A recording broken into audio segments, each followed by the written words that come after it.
오 주님, 당신은 내 삶 구석구석까지 감찰하시며 나를 응원하시는 분, 내 길을 밝혀서 영원한 생명의 길로 인도하시며 나를 격려하시는 분, 크고 작은 갈등을 겪고 나지만 항상 결국 당신을 선택합니다. 나의 유일한 고백의 대상은 오직 아름다운 당신뿐입니다. 나의 유일한 고백의 대상은 오직 아름다운 당신뿐입니다. 나의 예배를 받으소서, 홀로 영광을 받으소서. 주여, 나의 주여.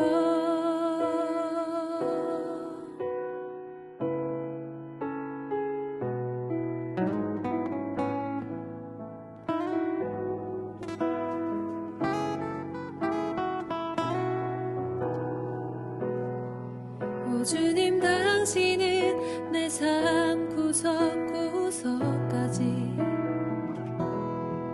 감찰하시며 나를 응원하시는 분,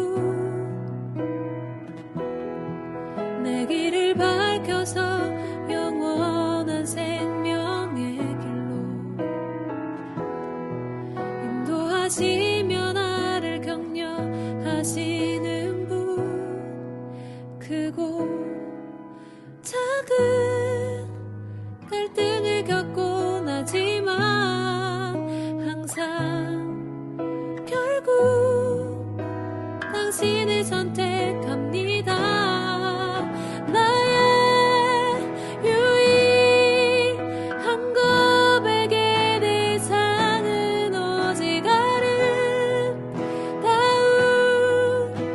당신뿐입니다. 나의 유일한 고백의 대상은 오직 아름다운 당신뿐입니다.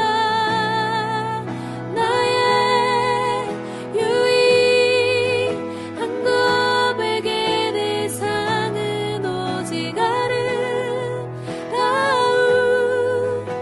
당신뿐입니다. 나의 유일한 고백의 대상은 오직 아름다운 당신뿐입니다. 나의 예배를 받으소서, 홀로 영광을 받으소서. 주여, 나의 주여.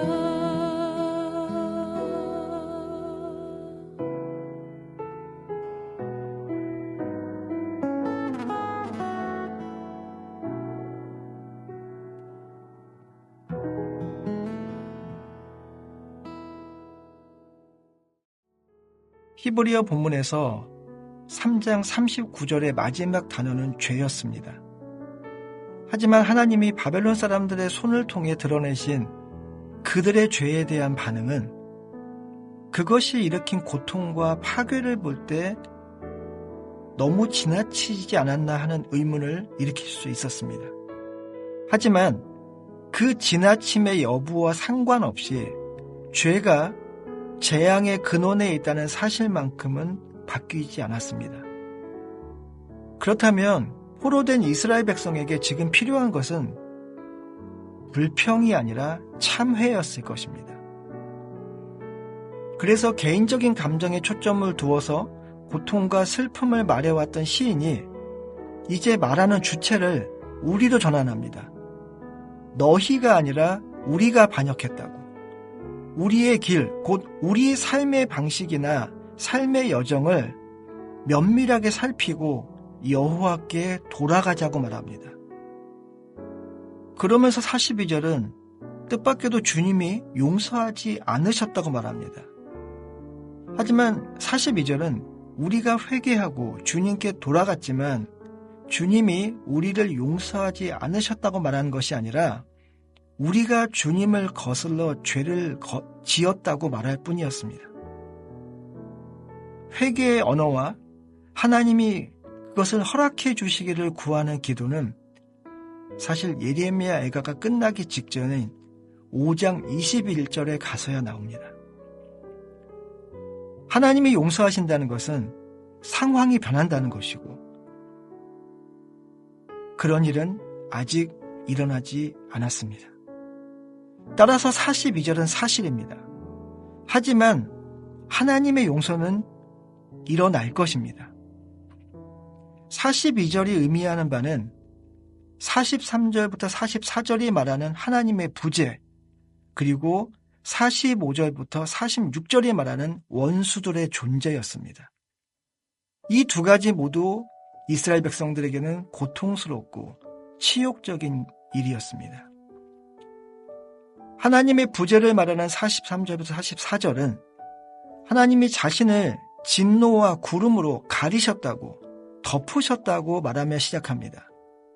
가리는 것, 덮는 것과 구름은 용서하시고 보호하시는 하나님의 임재를 나타내는 상징이었습니다. 그러나 하나님의 부재가 하나님의 은혜로운 임재를 대체해버렸습니다. 이스라엘을 그들의 원수로부터 지키던 구름이 이제 하나님을 이스라엘의 기도로부터 지켜버리는, 그들의 기도가 하나님께 상달되지 못하게 하는 수단이 되었습니다. 이어서 우리의 모든 원수가 우리를 향해 입을 크게 벌렸다며 조롱당하는 현실을 시인은 말합니다. 두려움과 함정이, 파멸과 멸망이 우리에게 임했다고 47절은 이야기합니다. 시인은 하나님의 선하심을 노래했지만 역사의 현실에서 그가 경험한 어둠과 고통은 여전히 삐걱거리고 있었습니다. 하나님은 자신의 이름을 위해 이스라엘을 회복하시겠지만 그날은 아직 멀리 있었습니다. 시인에게 지금은 모든 것을 삼키는 고통과 슬픔만 볼 수 있을 뿐이었습니다. 그래서 시인은 50절에서 하나님이 이스라엘을 회복하실 때까지 눈물을 쉬지 않을 거라고 말합니다. 여호와께서 하늘에서 살피시고 돌아보실 때까지 자신의 눈물이 쉬지 않고 흐를 것이라고 말합니다. 특히 자신의 눈물이 마를 날이 없는 이유를 한 가지 언급하는데 자신이 본 예루살렘 성의 모든 딸로 인해 자신이 슬픔을 달랠 길이 없다는 것입니다. 도시에 거주하는 모든 여성의 고통 때문에 몸과 마음, 이성적인 판단, 감정, 사상에 이르기까지 시인이 타격을 입었다는 뜻입니다. 남성은 전투에 나갔습니다. 그러니 여성은 자기의 남편과 아들을 잃어버리곤 했습니다. 게다가 여성들은 승리자의 손에 온갖 종류의 학대를 받는 대상이 되었기 때문에 이런 시대의 여자들은 특히 취약했습니다. 따라서 예루살렘의 모든 딸이 당하는 고통은 시인에게 멈출 수 없는 눈물의 원인이었습니다. 이제 시인은 원수들이 자기를 어떻게 괴롭혔는지 묘사합니다. 52절을 보시면 원수들이 이유 없이 나를 새처럼 사냥한다고 강조합니다. 앞서 고난이 죄에 대한 하나님의 심판이라고 고백했던 태도와 다릅니다. 설령 하나님이 바벨로니아를 심판의 도구로 사용하셨어도 시인은 하나님과 적들을 구분하여 대적들의 행위를 하나님께 호소하는 것입니다. 시인의 호소가 계속됩니다. 53절에서는 그들이 내 생명을 끊으려고 나를 구덩이에 넣고 그 위에 돌을 던졌다고 합니다. 구덩이는 당장 코앞에 닥친 죽음을 연상시키는 은유입니다. 도저히 손을 쓸 수 없는 비참한 상황을 강조하는 표현입니다. 계속해서 시인은 위험천만한 상황에 대해서 구덩이나 덫이 아니라 물이라는 은유를 사용해서 그 두려움을 호소합니다. 54절을 보시면 내 머리 위로 물이 차오르니 물의 나를 삼키니 나는 사라지겠다고 말합니다. 고대 세계에서 물은 혼돈을 상징하기도 했지만 그가 죄인인지 아닌지를 판별하는 의식과도 연결되어 있었습니다. 어떤 사람이 부정한 행위로 의심받거나 증거가 불충분할 때 재판관이나 장로가 그 사람을 강물에 던졌습니다. 이때 물이 그 사람을 삼키면 그는 죄인으로 판정되었습니다. 따라서 동시에 이 물에 던져지는 그 일 자체가 징벌이기도 했습니다. 죽음이 임박한 상황, 어떠한 탈출도 시도할 수 없는 두려움과 슬픔이 오롯이 전달되는 표현입니다. 스스로 나는 이제 끝났다거나 나는 이제 죽는다며 겁에 질린 채 생명을 위협하는 극단적 상황에 대한 시인의 고뇌와 표현이 우리의 마음을 흔들어 놓습니다. 기도하겠습니다. 하나님, 우리의 아픔과 고뇌의 원인이 무엇인지 생각합니다. 그리고 우리는 세상과 이웃을 얼마나 살피는지 돌아봅니다. 그 돌아봄의 결과가 오늘 하루 우리의 기도에, 우리의 행동에 담기게 하여 주옵소서. 나의 필요를 위한 호소만이 아니라 이웃의 필요를 위한 호소가, 나의 아픔과 어려움에만 집중된 시선이 아니라 이웃의 아픔과 어려움을 살피는 시선이 오늘 하루 우리의 삶에 담기게 하여 주옵소서. 예수님의 이름으로 기도하였습니다. 아멘.